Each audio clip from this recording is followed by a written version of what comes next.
To help me analyze this speech, Rachel Maddow, MSNBC political analyst, and of course host of her own show on Air America Radio, and Eugene Robinson, associate editor and columnist at the Washington Post. Rachel, Gene, good evening to both of you. Hi, Keith. Good evening, Keith. We'll get the did it work big picture stuff in a minute, but let me ask you first both, and you start with this, Gene. The invoking of his grandmother there. Might this be the key to this speech? Does everybody in this country, black or white or whatever, have somebody like that in their lives? Did Obama transcend this controversy by finding something nearly universal for Americans? I thought that was a striking moment for two reasons. One, what you just said is true. Everybody has in their family a grandmother or an aunt or an uncle or somebody who comes out with inappropriate things occasionally, and who's not quite with the prevailing sentiment about either race or gender or something. Who's politically incorrect, and so I think it might have struck a chord in that respect.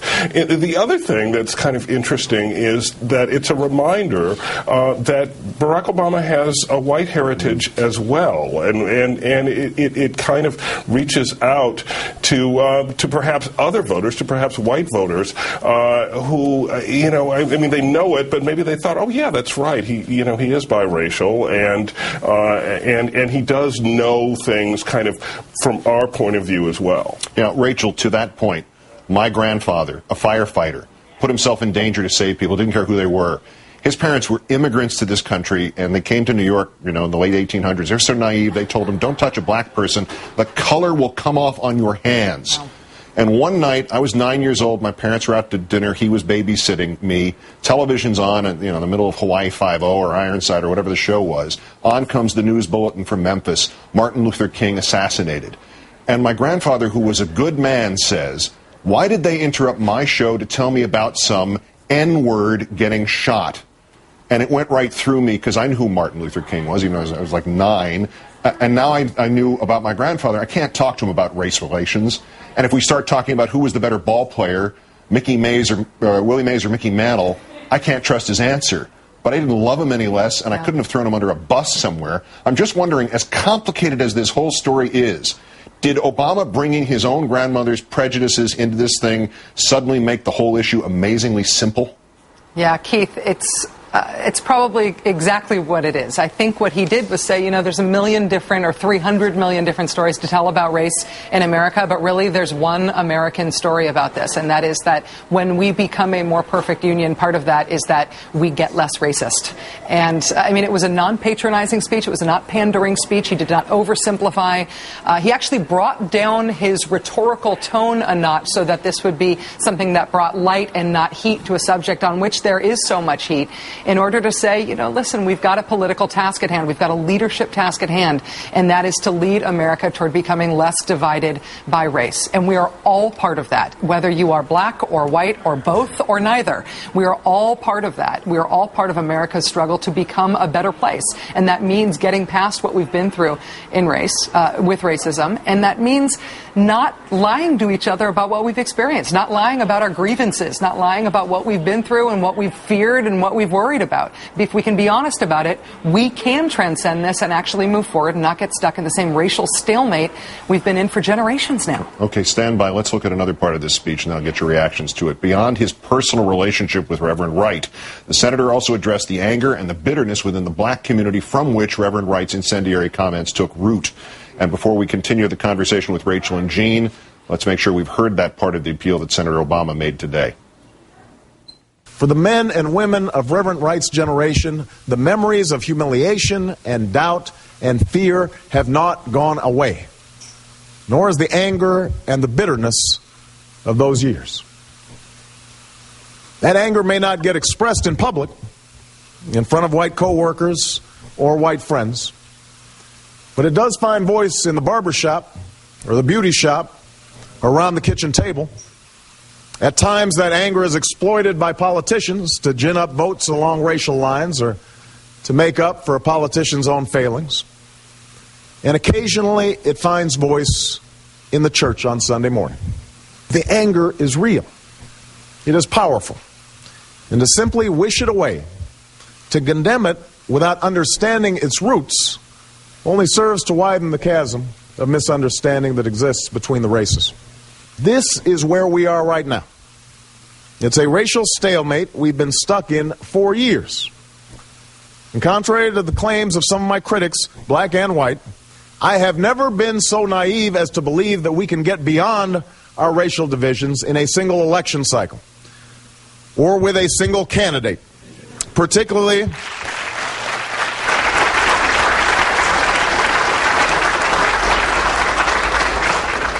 a candidacy as imperfect as my own. Gene Robinson, Senator Obama tackling an extraordinary large elephant in this race itself, doing so head on.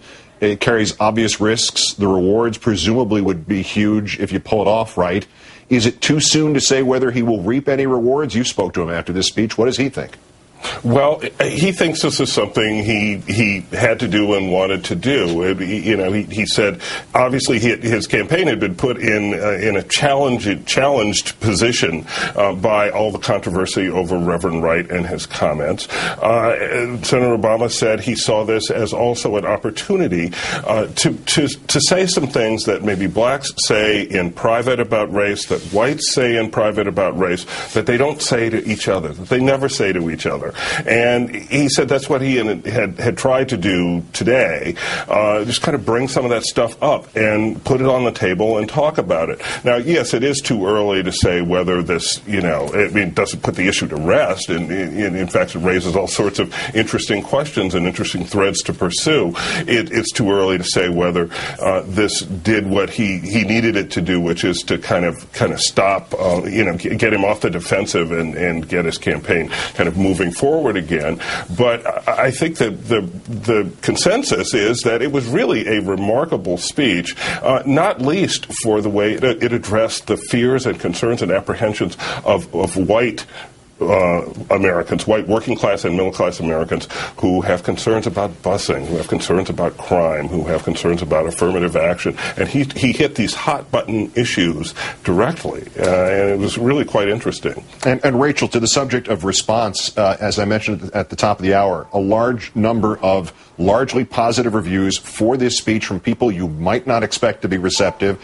The online version of the National Review, the lead news guy at the Christian Broadcasting Network, and our mutual friend Pat Buchanan. What does that say about it? Was it that good a speech? Are they damning with faint praise? What does that reaction indicate to you? As soon as the text of the speech was released, which, as you remember, was right about the time that he started speaking, as I was scanning through it, I immediately came up with what the predictable, cynical, right-wing meme would be on this, which is Barack Obama gives lofty speech on race in which he does not call for his pastor to be immediately arrested, and therefore we must continue to demonize Jeremiah Wright and demonize Barack Obama for having any association with him. That's what I predicted today when I saw what the text of the speech was going to be. We've seen a little bit of that, but I actually think that the speech did call out to Americans' better angels, and it didn't call out on a partisan ground. It didn't even call out on racial grounds. As Gene is saying, this was a speech that was as much directed to white Americans as it was to black Americans as it was to anybody who's both or neither.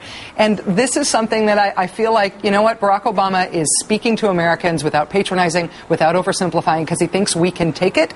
And I think even the right-wing response today shows that maybe he had a right to be hopeful. And Rachel, there's a segment of the population clearly for whom Senator Obama could continue to denounce, to reject, to condemn, to distance himself from Reverend Wright, could throw him under the bus, could do anything, could ask for his arrest, as you just phrased it, every day between now and the 4th of November. It would never be enough. Was this speech really intended for them in the first place, and if not, for whom? I don't think it was intended for those folks. I mean, those are the same folks who will continue to insist that Barack Hussein Obama is a Muslim, right? There are people who will implacably try to portray him the way they think he needs to be portrayed to beat him electorally, and to try to end his career. That's going to happen. What I think he was trying to do was take the race issue, acknowledge that as long as he is in the race, race itself will be a topic of discussion, and he was trying to own it a little bit and say, you know what, let's talk about this in a hopeful hopeful terms that are talking about America's advantages, our history, and our inheritance from the Founding Fathers in terms of what it offers us for getting past this as a nation and moving forward. Let's be hopeful. Let's talk about what's right with America.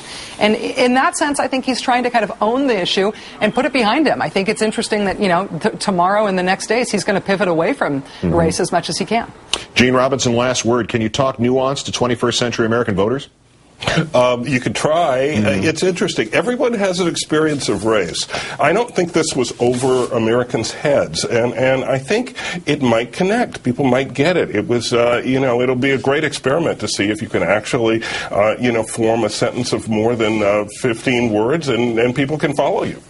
Eugene Robinson of MSNBC and The Washington Post, Rachel Maddow of MSNBC and Air America. Your insights are invaluable to us, as you know, and I thank you both for being with us tonight. Thank you.